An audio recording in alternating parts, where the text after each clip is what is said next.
Wakati mnahitimisha maombi ya siku 91, nilikuwa nikifuatilia vizuri katika mtandao, nikamsikia mtumishi wa Mungu wa mahali hapa akinena neno hili kwamba leo huu ndio umekuwa mwaka wa kwanza kwetu, umekuwa mwaka mpya, tumeanza mwaka mpya. Haleluya! Nikamsikia vizuri akisema na watakatifu wa Mungu hapa ya kwamba huu ni mwaka mpya kwetu na majira mapya kwetu. Kuanzia leo tutaanza kuona mambo mapya katika mwaka huu. Haleluya, haleluya.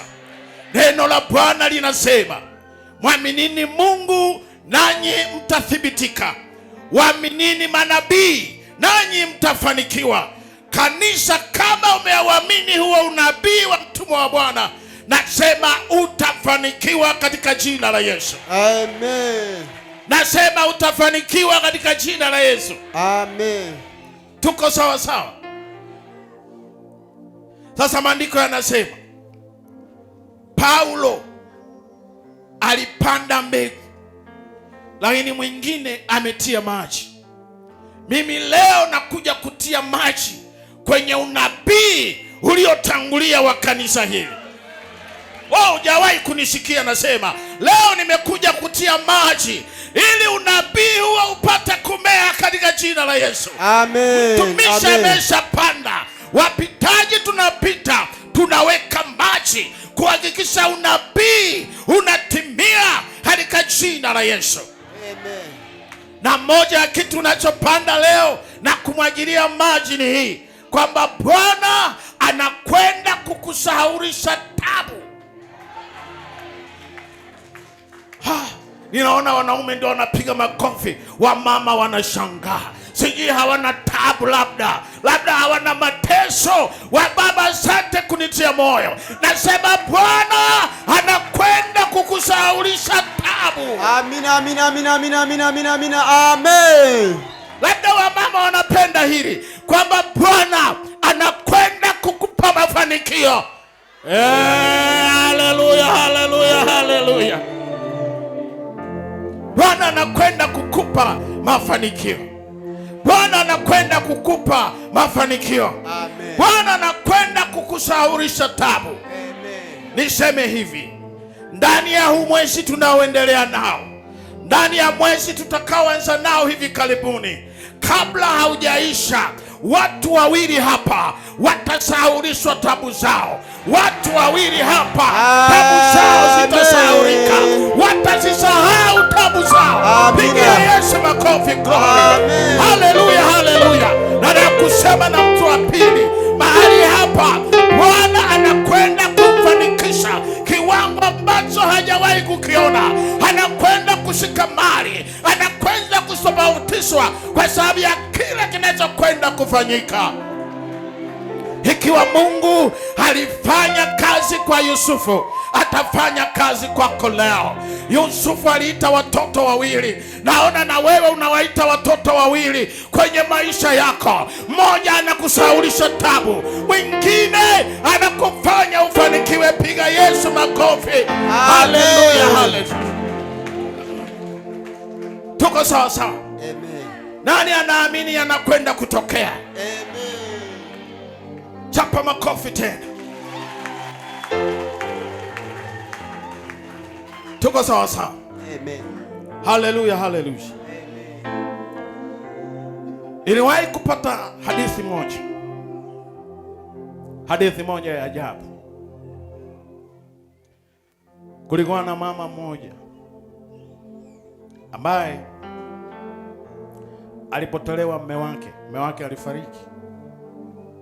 Kwa hiyo wakafanya msiba, wakafanya matanga yakaisha, watu wakasambaa.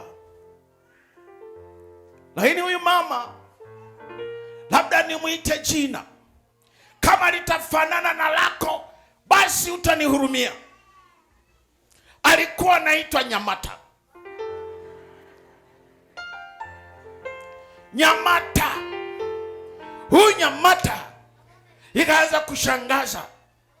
Ikifika jioni, jua linazama, yule Nyamata anainuka, anaenda ndani, analia, anaomboleza kana kwamba msiba umeanza upya. Watu wanakuja kwa Nyamata, wanamwambia nini? Anasema nimemkumbuka mume wangu. Wasema mama, haya wewe yanawapata wote. Sasa kwa nini tumefanya msiba, tumefanya hiki na matanga kukufariji, si imeisha? Endelea na maisha yako. Kesho yake wanasikia hilo tena. Ikaendelea siku nyingi. Nyamata kila jioni, jua likienda kuzama, Nyamata anainuka, anaenda kulia. Msiba ulishaisha.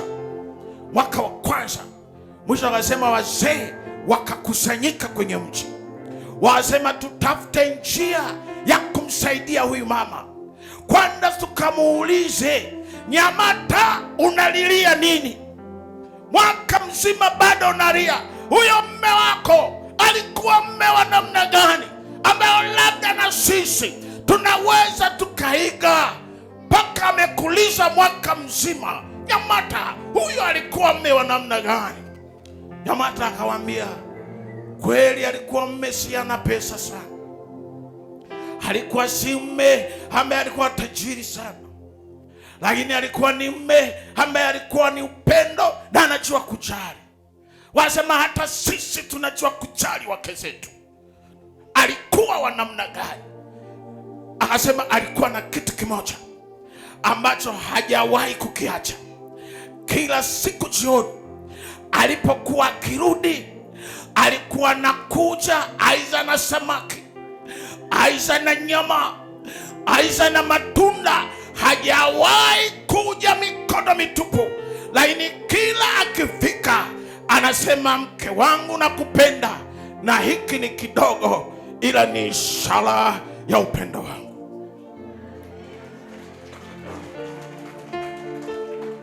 Wazee wakatawanyika, wakaenda kufanya kikao.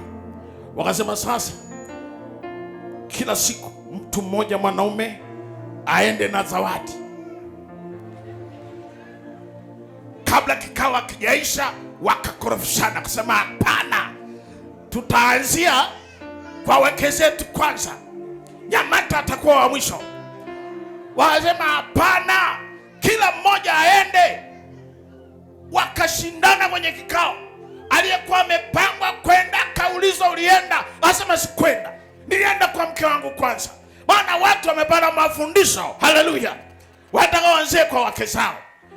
Sasa siku ya kwenda wakamsikia Nyamata analia. Wakarudi tena. Ndipo mzee mmoja mwenye maarifa akasema mimi nimepata dawa. Unataka kuisikia dawa? Hebu nyosha mkono, nataka nione unasikia kudawa. Kabisa. Unataka kusikia dawa? Ndio. Bila kuzama nimepata dawa. Siku moja jioni, yule baba mwenye hekima akaenda akanunua dume la ng'ombe kubwa, akalileta kwa Nyamata. Ile Nyamata anataka kwenda kulia, akaona dume la ng'ombe. Akasema nini? Akasema mimi nimekuja kwa mfano wa mume wako uliotutolea mfano. Sasa hili dume ni zaidi ya samaki uliopata kwa siku, ni zaidi ya nyama uliopata kwa siku. Hii ni nyama ya muda mrefu, utakula mpaka utachoka mwenyewe. Hili ni dume litaishi hapa, litakaa hapa pamoja na wewe. Kwa hiyo Nyamata akakabidhiwa dume la ng'ombe kubwa.